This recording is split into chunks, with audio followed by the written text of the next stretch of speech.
I dream ప్రేక్షకులకు స్వాగతం. ఇప్పుడు నేను ఇంటర్వ్యూ చేయబోతున్న ఒక వ్యక్తి కాదు, అదొక వ్యవస్థ. ఆ వ్యవస్థ గురించి మాటల్లో చెప్పడం కన్నా ఒక పాటలో చెప్పడం చాలా సమంజసం. సంగీత సాహిత్య సమలంకృతే, అది సంగీత సాహిత్య సమలంకృతుడు. సినిమా ఇండస్ట్రీలో ఒక నటుడుగానే కాకుండా సమాజంలో జరిగే చోటు చేసుకునే ప్రతి పరిణామం పట్ల ఒక పౌరుడిగా స్పందించే ఒక గొప్ప లక్షణం ఉన్న ఆ నటుడు మరెవరో కాదు, మీరెంతో అత్యంత ప్రీమితమంగా ప్రేమించే మన తనికెళ్ళ భరణి గారు. ఆయనతో ఇప్పుడు మనం ఇంటర్వ్యూ చేయబోతున్నాం. సార్ స్వాగతం. నమస్కారం. కానీ ఒక విషయం చెప్దాం అనుకుంటున్నా. సారు అలాంటివి వద్దురా, నువ్వు బాబాయ్ అని పిలుస్తావు, అలాగే పిలువు. ఎందుకంటే చాలా ఆర్టిఫిషియల్గా అనిపిస్తుంది. నేను కూడా అంటే ఇప్పుడు సోషల్ మీడియా ఎలా తయారైందంటే ఏం పర్లేదు, ఎందుకంటే నేనే కదా, నన్నే కదా అంటున్నది, నేనే కదా అని చేస్తాను. హాయిగా బాబాయ్ అని పిలువు, నేను ఒరే అంటాను, లేదా ఏమో నాగేంద్ర అంటాను, ఏమో వాటెవర్ అలా అయితే. ఎందుకంటే లేకపోతే ఆ బిసుకుపోయి ఏదో ఇంటర్వ్యూ కోసం వద్దు. చాలా let it be very free, casual, చాలా క్యాజువల్. అయితే నేను ఇందాక ఇంట్రడక్షన్లో చెప్పినట్టుగా నీ దగ్గర ఉన్న మంచి లక్షణం నాకు బాగా నచ్చేది, ఎంతమందికో నచ్చేది.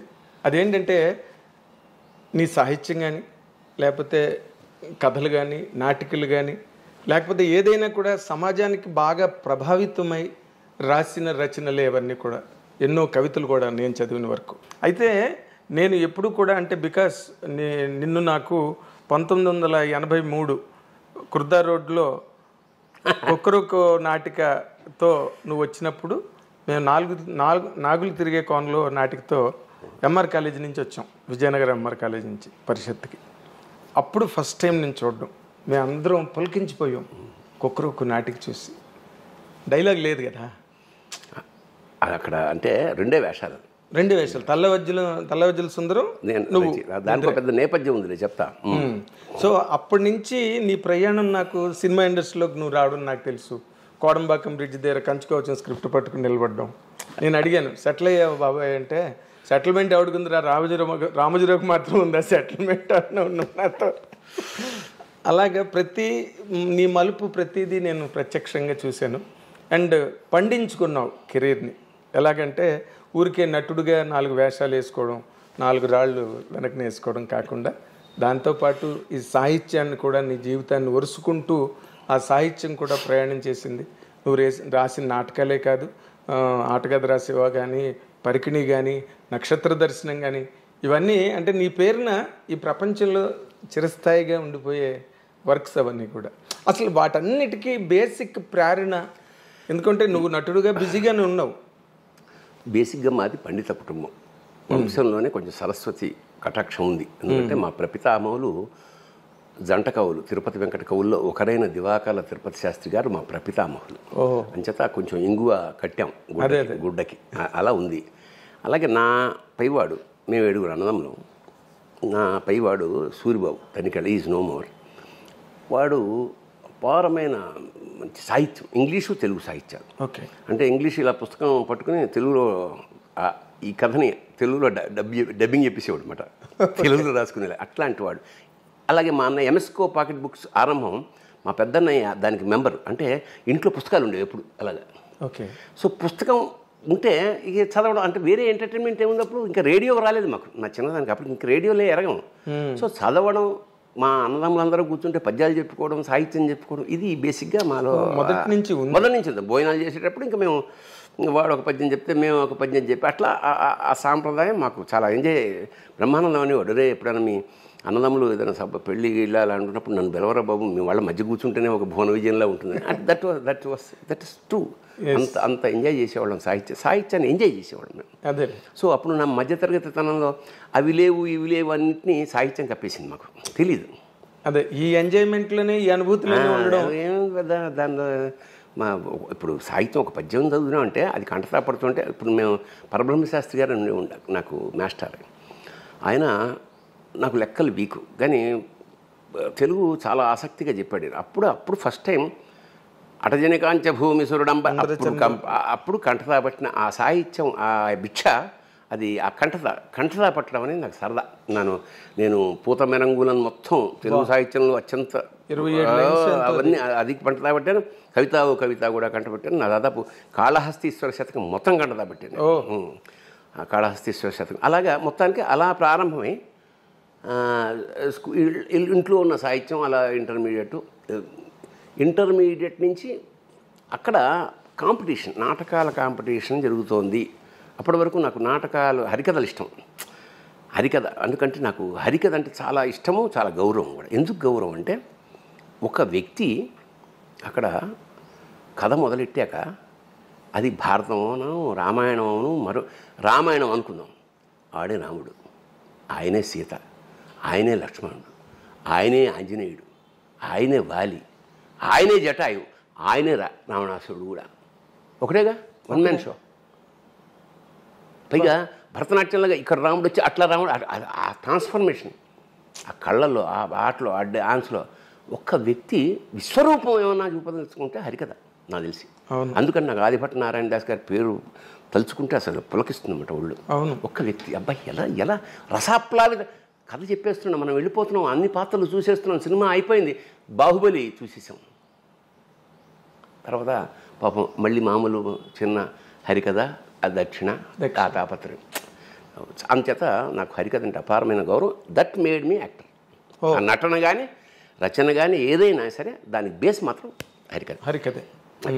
అక్కడి నుంచి మెల్లిగా ఇదైతే దాన్ని ఇమిటేట్ చేస్తుండేవాడు. ఇంటికి వచ్చి ఓ బొట్టెట్టేసుకుని ఆ వావిలాకులు ఉండేవి అప్పట్లో మా రైల్వే క్వార్టర్స్లో. ఆ వావిలాకులు దండ వేసుకుని చిన్న లుంగి కట్టుకుని, చెమట అని బొగ్గులు వేరడానికి చెమట ఇప్పుడు జనానికి తెలియదు ఇలా అంటే దానితో సౌండ్ వచ్చేది చక్ చక్. అవును. అతను ఏం చెప్పాడో దాన్ని ఇంకోలాగా మరి ఏం చెప్పాడో నాకు గుర్తులేదు. పిల్లలందరినీ పెట్టుకుని నేను హరిదాస్లాగా. సో అట్లా నటన, సాహిత్యం అట్లా అబ్బింది నాకు. సరే అక్కడి నుంచి కాలేజీ రాగానే కాంపిటీషన్. అప్పట్లో కాలేజీ నాటకం అంటే జంజాల గారిది లేదా ఆది విష్ణు. కాకపోతే ఇద్దరు దాంట్లోనూ ఆడవేషాలని మాకంత స్తోమత లేదు మా టీంకి. అదే కొంచెం మధ్యతరగతి టీం అది. మిగతా వాళ్ళందరికీ హీరోలు, మ్యూజిక్ పెట్టుకునే. సో అప్పుడే మా నాన్న రిటైర్ అయ్యి మేము అద్దె ఇంట్లోంచి వచ్చాము. రైల్వే క్వార్టర్స్ లాంటి అపారమైన విశాలమైన సామ్రాజ్యం నుంచి మధ్యతరగతి దీంట్లోకి వచ్చాం, అద్దె ఇంట్లోకి. అదేంటి నీళ్ళు ఎక్కువ పడుతున్నారు, గోడకు మేకు కొట్టారు, లైట్ అప్పుడే, ఇవన్నీ కొత్తగా మాకు. అది కదా రైల్వే క్వార్టర్లో మీరే రాజులు మహారాజులు. ఇదేంటిది, ఇవన్నీ అనుభవాలతో అద్దె కొంప అని నాటికి రాశాను. నేనే డైరెక్షన్, నేనే యాక్టర్. అది సంఘీ కాలేజ్ ఆఫ్ కామర్స్లో బీకాంలో నాటకం వేసేటప్పటికి మాకు ఉత్తమ ప్రదర్శన మాకు ఆ నీరాజనం అందరు చప్పట్లు, ఆ చప్పట్లేదా ఆకలి కొన్న కళాజీ బచ్చభక్ష అంతే. ఇంకా అంతే. అక్కడి నుంచి మనం ఏదో ఇది కాదనమాట, మనలో ఇంకోటి ఏదో ఉంది అని ఇంకా వెతుకుతున్నాం. ఇంకా మనం అక్కడికే ఫస్ట్ టైం ఇంకా అందరం ఎవరైతే నాటకం వేసామో అందరం కూర్చుని నవీన కళామందిర్ అని ఒకటి స్టార్ట్ చేసి దీన్ని చీఫ్ గెస్ట్ అవని పిలుద్దాం అంటే ఆ పక్కనే దగ్గరలో రాళ్లపల్లి ఆర్వి నరసింహారావు గారు అని ఉండేవారు. ఆయన మా గురుగారు రాళ్లపల్లి వెంకట నరసింహారావు గారు. ఆయన దగ్గరికి వెళ్ళి రిక్వెస్ట్ చేసి ఇట్లా సరిగ్గా ఆయన పెళ్ళి 16 రోజులు పండగ కూడా అవ్వలేదు, దాదాపు 13 రోజులు 12 రోజులు అయిందంతే. ఆయన ఇంటికి మెట్లు ఎక్కుంటూ ఇలా చాలా పొడుగా మెట్లు ఉండేవాడు. ఒక ఒంటి స్తంభంలా దాంట్లో వెళ్ళాం. ఇంకా అవికి ఇంకా పసుపు తాడు ఇంకా ఆ తిక్కుగా ఉంది. అయ్యా ఇట్లా మేము సమాజం వ్యవహరిస్తాం, మీరు వచ్చి అక్షింతలు ఆశీర్వదించాలి. సరే వచ్చి పరిచయం అయింది. ఏదో మా స్థాయికి బూంది చాయ్ తోటి నాటకం. ఇంకా మేము చిన్న స్కిట్స్ లాంటివి ఇప్పుడు వస్తున్నాయి టీవీల్లో, అలాంటి స్కిట్స్ తయారు చేసి జబర్దస్త్ స్కిట్స్. 8 నంబర్ గల్లీ మా సీతాఫలం మండికి వెళ్ళే దారిలో 8 నంబర్ గల్లీలో మా తొలి ప్రదర్శన జీవితంలో. మా అంతటా మేము రాసుకుని మేము మేకప్ వేసుకుని మేము చేసుకుని వెళ్ళేటప్పటికి అక్కడ వాడెవడైతే ఉంటాడో ఆర్గనైజర్ ఒక ఇంతలావు తెర కట్టేసాడు ముందు. ఇదేంటను అంటే మీరు వేస్తారు కదా, వేయడం అంటే నాటకం అట్లా వేస్తే అది స్క్రీన్ కాదే, సినిమా కాదు, ఇది నాటకం అంటే ఏం చేయాలండి, తీసే బాబు అన్ను తీసేసాం. ఇంకా మేము మొదలెట్టాం. అంటే to be frank it is a slapstick comedy. Slapstick అంటే మన మన చార్లీ చాప్లిన్ లాగా సెటిల్ కామెడీ కాదు, ఊర కామెడీ. అదే అరటిపండు తొక్కేసారు Laurel and Hardy. Laurel Laurel and Hardy యాక్చువల్గా అసలు స్లాప్ స్టిక్ అంటేనే వాళ్ళు కర్ర ఇలా విరగ్గొట్టి వెదురుని ఇలా 4 ముక్కలు కొట్టేసి జోకర్లు పెట్టుకుంటారు. సరే అది ఇలా కొడితే చిల్క్ సౌండ్ ఎక్కువ, దెబ్బ తగలగానే sound. That is called slapstick, cheap comedy. ఈ సర్కస్లో పిల్లల్ని ఎంటర్టైన్ చేయడానికి జోకర్లు ఊరికే కొట్టుకుంటూ ఉంటారు. అవును, ఆ స్లాప్ స్టిక్తో కొడుతుంటారు కదా, ఆ సౌండ్ ఎక్కువ. అంత చీప్గా మేము, అంటే మాకు తెలిసిన అది ఓవర్ చేయడం కదా, అతి చేయడం. విపరీతంగా నవ్వుతున్నారు పిల్లలు, చిన్నపిల్లలు, వాళ్ళు వీళ్ళు. కానీ కట్ చేస్తే ఆయన వచ్చాడు ఆర్గనైజర్. రైట్ మీరు రాపండి ఒక నిమిషం అని స్టేజ్ మీదకి వచ్చి, ఏమా మజాక్ చేస్తుండ్రా, అరే ఎంత కష్టపడి నాటకం ఆడుతుంది, నవ్వుతారేం ఏమరా, నోటి మీదలే ఏమి అది సూర్యండి సార్ అంటే మేము మేము వేస్తుందే వాళ్ళు ఎంటర్టైన్మెంట్ చేయాలి, వీడెవడరా బాబు అని. ఇట్లాంటి స్థాయి నుంచి ఈ చూశాడు మా గురువుగారు. సరే ఓకే, ఆర్టిస్టులు పిల్లలు పనికొస్తారు అంటే. యాక్చువల్గా టు బి ఫ్రాంక్ మా గురువు మీద కోపం వచ్చింది. ఎందుకంటే మాకు ఆయన నాటకాలు వేసుకుంటూ వెళ్ళిపోతున్నాడు, మేము ఇక్కడ ఆర్టిస్టులు సమాజం మొదలెట్టే చిన్న వేస్తున్నాం, మాకు ఎంటర్టైన్మెంట్ ఇవ్వడే, మాకు ఏదైనా అవకాశం ఇవ్వడా అని చెప్పేసి మేము ఇలాగ చిన్న మొదలెట్టేసాం. ఆ ఫోటోలు తీయడం అవన్నీ మెల్లిమెల్లిగా ప్రచారం అయిపోయింది.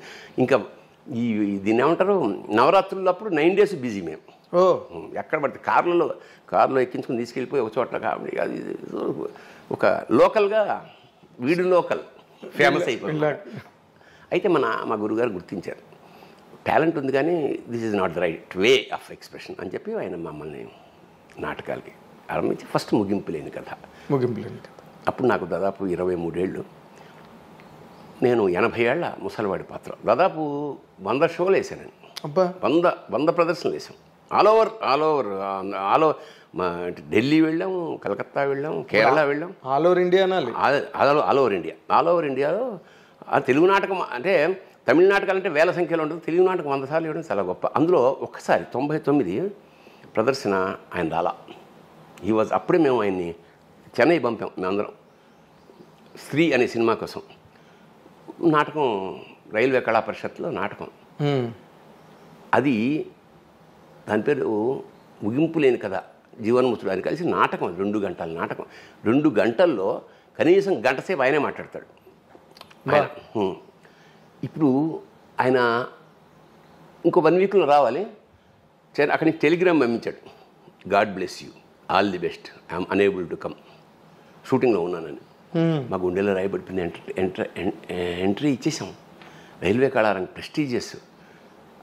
నేనేమో తాత వేషం, మల్లాది విజయలక్ష్మి గారు ఆవిడ భార్య వేషం అన్నమాట, రాళ్ళపల్లి గారు. అందరూ మాట్లాడుకోరే నువ్వేసేరా అంటే, మా గురుగారు మంచి సాంప్రదాయం ఏంటంటే ఎవరు రాకపోతే ఆ వేషం పక్క వాళ్ళతో వేయించేవాడు. అట్లా నాకు అన్ని వేషాలు, అందరూ అన్ని వేషాలు వేసే స్థితి వచ్చింది. కానీ ఈయన వేషం ఎవరు మాకు పక్క నుంచి చూస్తున్నాం తప్ప ప్రవేశించి వేద్దాం అనేది. అక్కడి నుంచి 7 days రాత్రింబగాళ్ళు నిద్రలో కూడా ఇలా అన్నప్పుడు లేచి డైలాగ్ చెప్పే స్థితికి నేను వచ్చానమాట. ఇంకా నాటకం ప్రదర్శన. ఇంకా ఒకసారి గురుగారికి నమస్కారం పెట్టుకుని వేసాం కళ. కట్ చేస్తే అందరూ బాగుంది, అన్ని నాటకం ఉత్తమ ప్రదర్శన వేరే దానికి వెళ్ళిపోయింది. అంటే రాళ్ళపల్లి గారి స్టాండర్డ్ లేదుగా మరి టీంలో. ఉత్తమ నటుడు తనికేళ్ల భరణి, ఆయన వేషం నేనేసి తర్వాత అది ఆ కప్పు ఏదైతే ఇచ్చారో తీసుకెళ్ళి ఆయన పాదాల ముందు పెట్టి, సార్ ఇది మా గురుదక్షిణ అండి, ఎంతకన్నా మేము చెప్పాం అట్లా. అయితే ఇప్పుడు చిన్న పాయింట్, ఇందాకలా నువ్వు చెప్తున్న దాంట్లో నాకు హరికథ నీకంత ప్రభావితం చేసి నిన్ను అంత ఇష్టపడే ఆ హరికథ నువ్వు ఇన్ని రాసావు, నాటకాలు రాసావు, కవితలు రాసావు, ఇన్ని రాసావు, ఆటకథ రాసావు, ఒక హరికథ ఎందుకు రాయలేదు బాబాయ్ నువ్వు? అంటే ఒకటి హరికథ రాయడానికి, రెండో ఏంటంటే వాడికి నేను అది వేయగలిగిన కెపాసిటీ మనం వేయలేము. సంగీత సాహిత్య సమలంకృతం అంటే హరికథ, ఎందుకంటే వాడు డ్యాన్స్ చేయాలి. ఒకటి కాదు, వాడు సమస్త కళారూపాల సమాహారం, వాడు డ్యాన్స్ రావాలి, చిడతలు కొట్టాలి, కరెక్ట్గా టైంకి ఎక్స్ప్రెషన్స్ ఇవ్వాలి, ఈ సంగీతంతో బ్యాలెన్స్ అవ్వాలి. ఇన్ని ఎవరికి అవుతుంది? అదే అంటున్నా. అంచేత అది అసాధ్యం. పైగా నేను రాశాను, ఎవరు వేస్తారు? నేనే వేయాలి. మనకు అన్ని విజయాలు రావే. హరికథ నువ్వు నటించకపోయినా బట్ నీకున్న ఆ స్వారస్యం అంటారే, నేను అదే నాకు అర్థమైంది. హరికథ రాయడానికి నాటకం ఎందుకు రాస్తాం, ఎవడన్నా వేయాలని. పాట ఎందుకు రాస్తాం, పాట ఎప్పుడు పూర్తవుతుంది ఎవడన్నా పాడినట్టు, అంతే కదా, అందుకే రాసి ఉపయోగం ఉంది. అట్లాగా దేన్ని అయితే నేను హరికథ రాయలేదు, కానీ దాని మీద ఇష్టంతో శృంగార గంగావతరం ఒక గేయ కావ్యం రాశా. అంటే ఆ పట్టు అదే అదే గంగ కరుణాంతరంగ దివి నుండి దిగి వచ్చెను పాపము కడు గంగ రంగని పాదాల కింద పుట్టిన ఆ గంగ లింగని తల మీదికెట్లు పారే విచిత్రంగా. ఇలా గకార ప్రాస్తావం మొత్తం శృంగార గంగావతరణం మొత్తం రాశాను. Okay okay. అట్లాగా అది రాయకపోయినా ఇలాగా. బట్ నీ ఇప్పుడు నువ్వు ఎలాగైతే ఆటగది రాసేవా, రాయడం నువ్వు పాడడం వల్ల ఎక్కువ పాపులర్ అయింది, అది రాయడం కన్నా కూడా. అంటే దానికి ఒక నేపథ్యం ఉంది. ఏమిటంటే నేను బేసిక్గా కవిని, కవిత్వం నాకు చాలా ఇష్టం. నేను ప్రబంధ కావ్యాలు, ఇప్పుడు మా నాన్నగారు చిన్నప్పుడు పెద్ద పండితుడు కాకపోయినా మా ఇంట్లో కుమార సంభవం, మేఘ సందేశం ఇవన్నీ ఉండేవి. మా నాన్న చాలా రాగయుక్తంగా అస్తుత్తర స్వాందిసి దేవతాత్మాం హిమాలయో నామనగాధిరాజ పూర్వాపరౌ వారి నిదీక వాహ్య స్థిత పృథివ్యా ఇవమానదండం ఇలా పాడుతున్నప్పుడు అది మేము చాలా బాగుంది అనిపించి వింటూ అలాగా ఆ కావ్యం చదివేవాళ్ళు అన్నమాట. కశ్చిత్ కాంత విరహ గురుణా స్వాధికారా ప్రమత్వ శాపేనాస్తం గమిత మహిమ వర్షభోగ్యేన భర్తృ యక్షశ్చక్రే జనకతనయ స్నానపుణ్యోదకేషు స్నిగ్ధఛాయా తరుషి వసతిం రామగిర్యాష్. అసలు కాళిదాస్ ఎందుకు గొప్పవాడు అనేది అప్పుడు మాకు చిన్నప్పుడే. మేఘ సందేశం అనేది విరహానికి సంబంధించిన అవును కావ్యం. ఆ ఫస్ట్ శ్లోకంలోనే ఏం చెప్పేస్తారంటే అది రామగిరి. ఇక్కడ జనకతనయ స్నానపు ఆ నీళ్ళు ఎలాంటివంటే జనకతనయ అయిన సీత స్నానం చేయడం వల్ల పుణ్య నది జలాలవి. సో సీతకి రాముడికి లింకు పెట్టి ఇది విరహానికి సంబంధించిన కథ అని ఫస్ట్ శ్లోకంలోనే కాళిదాస్ చెప్పేస్తాడు. అట్లా మా జీవితాల్లోకి కాళిదాసు. నేను ఎప్పుడూ గర్వించే విషయం ఏంటంటే మన సంపద అదే. ఈ పుస్తకాలే నా సంపద. ఈ ఐశ్వర్యం, బులాలు, భూములు, కొంపలు అవి కావు. ఎందుకంటే ఏ క్షణమైనా ఆ శ్లోకం చదువుకుంటే మనకు వచ్చే ఆనందం వేరే, అది వేరే మానసిక ఆనందం. అందుకనే సంగీత సాహిత్యాలు ఒక రాక్షస ప్రవృత్తి, అంటే ఒక మృగమే కదా, మనిషి అంటే మృగమే కదా. ఆ మృగి నుంచి మెల్లిగా మార్చాలంటే వాడు ఇదర్ సంగీతము, సాహిత్యము, లలిత కళలో వాటిని సూట్ చేసి వాడిని మనిషిగా మారుస్తాయి. ఒక కవి హత్యలు చేస్తాడు అంటే అది దరిద్రంగా ఉంటుంది. చేయలే ఒక వీణ వాయించేవాడు పిస్టల్తో కాల్చి ఊహించలేము మనం. సో ఎందుకు సున్నితత్వం ఎంటర్ అయిపోతుంది. అందుకని లలిత కళల వల్లనే లేదా సాహిత్యం వల్లనే ప్రపంచం ప్రశాంతంగా ఉంటుంది, ఆనందంగా ఉంటుంది. సాయంత్రాలు ఇంకొక వేరే లోకాలు సృష్టించుకోగలుగుతాం. That is the very purpose of music, literature.